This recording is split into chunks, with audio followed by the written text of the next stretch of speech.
तरफ से धन्यवाद देना चाहूंगा और यह सराहनीय कदम को मैं स्वागत करता हूं। आज निश्चित तौर से कोविड-19 महामारी में पूरा विश्व ही एक त्राहिमाम है। ऐसा कोई देश नहीं है, ऐसा कोई राज्य नहीं है, राज्य नहीं है जो त्राहिमाम है। देश में, विश्व में कहा जाए, जब से विश्व निर्माण हुई है तब से कहा जाए इतनी बड़ी विपद मुझे लगता है इतिहास काल में नहीं हुआ होगा। ऐसा कोई क्षेत्र नहीं है या कोई व्यक्ति है, चाहे गरीब हो चाहे संपन्न हो, हर एक व्यक्ति इस विपद के चलते है। पहले किसी सीमित जगह पर विपद आती, जहां पर साधन स्रोत को गाने संबंधित पड़ोसी देश को या संबंधित देश को सहज मिलती, लेकिन ऐसी विपद जहां पर कहिएगा राहत पुगाने वाले या सहयोग करने वाले स्वयं ही लालायित हैं। बड़े बड़े राष्ट्र जो कहिएगा स्वास्थ्य के मामला में ख्याति प्राप्त, ऐसे ऐसे देश आज वो भी त्राहिमाम है। और ऐसे वक्त में नेपाल को हम लोग मूल्यांकन कर सकते हैं। स्वास्थ्य क्षेत्र में कब से करीब 146वां नंबर में पड़ता है WHO के तहत। और उस अवस्था में, उस साधन स्रोत में अगर आज हम लोग जीवित या संघर्ष कर रहे हैं तो कहीं न कहीं ये धन्यवाद का ही पात्र है। और आज निश्चित तौर से जिस देश का, वैसे कहा जाए विश्व ग्लोबल है, आज उसी का प्रभाव है कि एक देश में कोरोना हुआ तो उसका प्रभाव हमारे नेपाल, यही है ग्लोबल। अब ऐसे ग्लोबल में हम लोग अब आगे बढ़ने की सोच रहे हैं, समृद्धि तो वो बढ़ना चाह रहे हैं, तो मुझे लगता है जो साधन जो टेक्नोलॉजी है, जो विश्व में जो प्रयोग करता है, वही नेपाल में करना। और आज नेपाल में सबसे बड़ी जो कहिएगा समस्या वही है, पुराना परंपरा रीति रिवाज के तहत हम लोग काम करते आ रहे हैं। आकाशे बरसे के भर पर हम लोग खेती करने का सोच रहे हैं। इस तरह से आर्थिक समृद्धि नहीं हुई। मैं दावा के साथ कहना चाहता हूं, जिस देश में अगर किसान को सम्मान नहीं मिलेगा वो देश का समृद्धि, वो समृद्धि। और मैं चाहूंगा, मैं उनको कदम को मैं स्वागत करता हूं, कृषि मंत्री जी को कदम उन्होंने परख लिया समय पर कि प्रदेश नंबर 2 का उन्नति कृषि में है और इसको बढ़ चढ़ को सहायता करवाना है किसान को। निश्चित तौर से बहुत बार चर्चा में हम लोग सुनते आ रहे हैं कृषि प्रधान देश, कृषि प्रधान देश। हम भी मानते हैं प्रदेश नंबर 2 कृषि प्रधान है, लेकिन राज्य का वही GCPT नीति कभी भी ठोस नीति नहीं लाया गया। जब जब विपद आती है, जब जब बाढ़ आती है, देखते हैं राज्य के तरफ से प्रत्येक जनता को 5 किलो चावल, 1 किलो दाल, नून, तेल, या यही इसी से वो जनता बचेगी। जिनको करोड़ों का क्षति हो गया, जिनको लाखों का क्षति हो गया है, आप 5 केजी चावल देते हैं, क्या इससे उनका जीवन चलेगा? यह नीति रहा नेपाल को, इसे हमें तोड़ना, परिवर्तन करना। निश्चित तौर से मुझे कहने में थोड़ा भी दिक्कत महसूस नहीं होता है। 7 दशक से हम लोग राजनीति यहां देख रहे हैं। राजनीतिक परिवर्तन के नाम पर सिर्फ सत्ता परिवर्तन। कभी राम के जगह पर श्याम आना, कभी श्याम के जगह पर आना, इसके अलावा कुछ हुआ है, लेकिन पहली बार हम गौरव से कहते हैं 2061 के जन विद्रोह को मैं चर्चा करना चाहता हूं। वह विद्रोह ऐसे रूप परिवर्तन करवाई, व्यवस्था परिवर्तन कर दिया और संघीय लोकतांत्रिक गणतंत्र में हम लोग हैं। और आज 3 तरह के हम लोग सरकार के प्रैक्टिकली रूप में हम लोग लग चुके हैं, केंद्र सरकार, प्रदेश सरकार और स्थानीय सरकार। लेकिन तीनों का सामर्थ्य कहिएगा बहुत ही कम है, क्योंकि हम लोग कर दिए हैं। हम पहले से ही कर रहे हैं कि नेपाल आर्थिक रूप से विपन्न है, ऐसे देश में हम लोग का जन्म है। तो मैं बार बार कहता हूं तीनों शक्ति को जोड़ना होगा। अगर कृषि प्रधान देश अगर बनाना है, कृषि प्रधान प्रदेश बनाना है, उसके लिए प्रदेश को कहने से नहीं होगा, उसके लिए संघ का भी सहयोग का जरूरी है, उसके लिए प्रदेश का भी जरूरी है, उसके लिए स्थानीय सरकार, तब जाके हम लोग विपद पर भी ड्यूटी कर पाएंगे। और एक जो किसान लोग चाहते हैं, जो हम लोग चाहते हैं कि कल के दिन में निर्यात, क्योंकि आयात को हम देख रहे हैं, बस यही हमारे देश में 1 खरब आयात होता है। इसको तोड़ने के लिए, इसको न्यूनीकरण करने के लिए बढ़िया एक कृषि में नारा था, खेती प्राविधिक यांत्रिकरण, आयात में न्यूनीकरण, यह नारा बरकरार रहना चाहिए। इसी मंत्र के साथ अगर हम लोग बढ़ते हैं तो निश्चित तौर से यह प्रदेश समृद्ध होगी और ये देश, और उसके लिए अब आधुनिकीकरण में जाना होगा। मैंने कहा विश्व ही ग्लोबल है, टेक्नोलॉजी से काम हो रहा है भारत में, टेक्नोलॉजी से काम हो रहा है जापान में, और आप कीजिएगा काम गोरू से, इससे समृद्धि नहीं होगा, क्योंकि जमाने के साथ परिवर्तन होना होगा और उस साधन को प्रयोग में लाना। क्या है? कृषि के लिए 5 चीज चाहिए, 6 चीज चाहिए।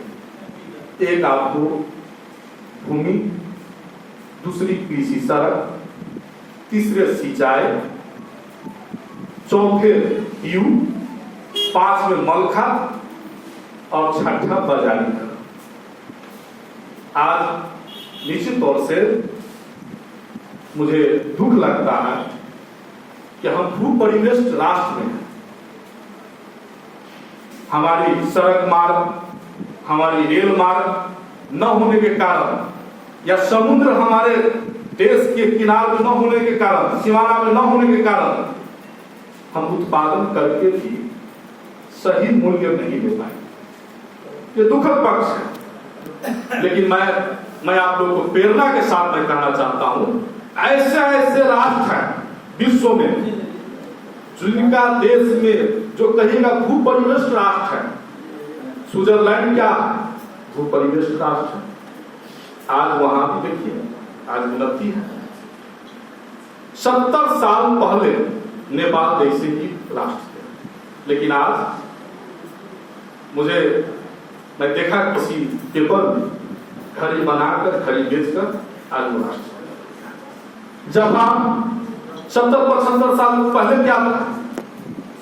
कुछ नहीं था, लेकिन कच्चा पदार्थ, क्योंकि समुद्र साइड में है, चौतरफी वो सागर से घिरा है, कच्चा पदार्थ धातु जैसे वस्तु को आयात करके वो अपने राष्ट्र में टेक्नोलॉजी, इलेक्ट्रॉनिक का जो निर्माण करके, मोटर निर्माण करके निर्यात किए। आज राष्ट्र संपन्न, आज दुनिया को अर्थ वो दे रहे हैं। इसी तरह से आप मलेशिया की बात कर लीजिए, आप सिंगापुर की बात कर लीजिए, दुबई की बात कर लीजिए। क्या था 35 साल पहले?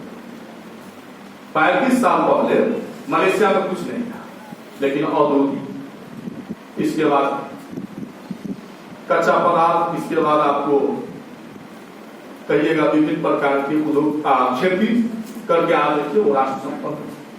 और सिंगापुर और दुबई को बात मैं क्या कहना चाहूंगा, पूरे विश्व का व्यापारिक केंद्र है। आज देखिए वहां पर समृद्धि है, के आगे बढ़ना होगा, पुराना रीति रिवाज छोड़ना होगा, परंपरागत खेती को परिवर्तन करना होगा। अब आधुनिकीकरण के हिसाब से, टेक्नोलॉजी के हिसाब से बढ़ना होगा, तब हम लोग एक अनाज को जो है कल अपने देश के लिए नहीं, हम यहां से निर्यात कर पाएंगे। इस कंसेप्ट के साथ आगे बढ़ना होगा। दूसरी बात क्या कहना चाहता हूं, हमारे मंत्री जी हैं, ऐसे मंत्री जी काफी लगन से, काफी मेहनत से कृषि क्षेत्र में काम कर रहे हैं। विगत में बहुत सारा इन्होंने नया नया बात लाए। वास्तव में प्रदेश दो का कहिएगा, इस भूभाग किसी का नजर लग गया। बड़ा सुंदर सुंदर नदी है, लेकिन वो नदी जो है हमें वरदान के रूप में मिला, लेकिन अभी श्राप के रूप में, कहर के रूप में वो यहाँ क्षति हो रहा है। मानवीय क्षति, हमारे जो पूरी है बरसेनी 1000 हेक्टेयर जमीन, सुंदर जमीन, जो खेती योग्य जमीन है, वो जमीन बर्बाद हो रहा है। आज की नीति में निश्चित तौर से आर्थिक मामला कानून मंत्रालय, खास करके विपद सेक्टर हमारे अंदर में पड़ता है। 8 जिले में दीर्घकालीन कार्य प्लान योजना के तहत हम लोग कार्यक्रम रखे, बहुत सारा सुझाव आया। वहां पर मूल कारण देखा गया कि प्रदेश नंबर 2 को बचाना है तो चूहे संरक्षण करना। ये चूहे पर विकास के नाम पर जो अव्यवस्थित जो बसोबास बसा रहा है, दुनिया का उद्योग धंधा कर रहा है, रूख काटने का जो काम कर रहा है, इसको ठोस कानून बनाकर इसे रोकना। अगर ये नहीं रुकती है तो वो दूर नहीं, प्रदेश नंबर 2 बर्बाद। और प्रदेश नंबर 2 बर्बाद होने के बाद ये देश ही बर्बाद हो जाएगा। अगर कोई सोचते होंगे कि हम तो सरकारी नौकरी करने वाले लोग हैं, हमारा घर तो 1 नंबर में है, 2 नंबर में है, 3 नंबर में है, हम जाऊंगा यहाँ पर तो 6 महीना 5 महीना के लिए ड्यूटी करूंगा, फिर वापस आ जाऊंगा। ऐसा नहीं होगा शायद। अगर आप प्रदेश नंबर 2 में है तो नेपाल का लाइफ लाइन है प्रदेश नंबर 2। अगर यहाँ का भौगोलिक अवस्था बिगड़ता है और वो सुंदर जमीन बर्बाद होती तो आपका भी बर्बादी तय है। अगर इस फॉर्मूला के साथ आप काम करते हैं तो समृद्धि और विकास हमारे आपका कदम चुकेगा। इसलिए मैं आप सबको धन्यवाद देता हूं, मैं शुभकामना देता हूं कि आप जिस लगनशीलता के साथ काम कर रहे हैं, ईमानदारी के साथ काम कीजिए। किसी एक क्षेत्र में निहित होकर काम नहीं कीजिए। प्रदेश नंबर 2 का 8 जिला, हर एक गांव, हर एक टोल, हर एक जो कहिएगा जगह के लिए आप काम कीजिए, तब जाकर समृद्धि होगा। इस विषय को आप जोड़ दीजिए। मैं एक बात कहना चाहता हूं, मैं सुझाव के रूप में आप लोग लीजिएगा। आज जितने भी बैंकिंग क्षेत्र के प्रतिनिधि लोग हैं, आपको मैं जानकारी करा दूं, जीडीपी 30% आपको कृषि सेक्टर से, लेकिन कृषक को हम लोग लोन कितना देते हैं? गांव गांव में आज संघीय सरकार द्वारा पॉलिसी आया, हर एक गांव, हर एक नगर पालिका में एक बैंक अनिवार्य। आप शायद पैसा कहां से कलेक्शन करते हैं? उस गांव से कलेक्शन करते हैं, उस किसान से कलेक्शन करते हैं, लेकिन वो पैसा को आप प्रयोग कहां करते हैं? शहर में बड़े बड़े उद्योगपति, लेकिन आप किसान को नहीं देते हैं। आज ज्यादा कहा जाए तो 10% मात्र किसान जो है कृषि लोन लेते हैं। तो ऐसा तो अन्याय हो जाएगा। आप 30% जीडीपी लेते हैं और किसान को लोन देते हैं 10%, ये तो बेईमानी होगा। इस सोच को परिवर्तन करना होगा और अधिक लगानी किसान पर लगे ताकि आपको उपजन बढ़े। मैं एक बात अनुरोध करना चाहूंगा, हमारे माननीय मंत्री जी बैठे हैं, आप जितना जल्दी हो अनुदान के साथ साथ, तो वैसे अनुदान आपका सराहनीय है, इसके लिए मैं शुभकामना आपको देता हूं। आप जितना जल्दी हो स्वयं टेस्ट के लिए आप 8 जिला में प्रावधान लगे, क्योंकि किसान को पता नहीं है। वैसे आपको किसान कृषि केंद्र है, समय समय पर तालीम दुनियादारी किसान लोग को आप लोग देते हैं, लेकिन स्वयं टेस्ट को जो है आप भरना आपको, इसलिए किसान को पता नहीं चलता है कि इसमें कौन सा का मात्रा घटा है, यूरिया का मात्रा घटा है कि मठिया का जो खाद है उनका मात्रा घटा है, ये पता नहीं चलता। इसलिए आपको सोइल टेस्ट को जो है प्रावधान लाना होगा, ताकि क्षारीयपन कहते हैं, अम्लीयपना कहते हैं, इस कम से कम बुझेगा तो, क्योंकि ये घटना होने की अवस्था है। इस विषय को थोड़ा आप लोग को ध्यान देना होगा।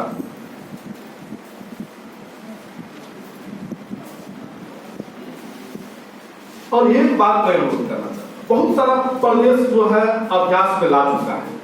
अब किसान क्यों 12% में लोन लेगा?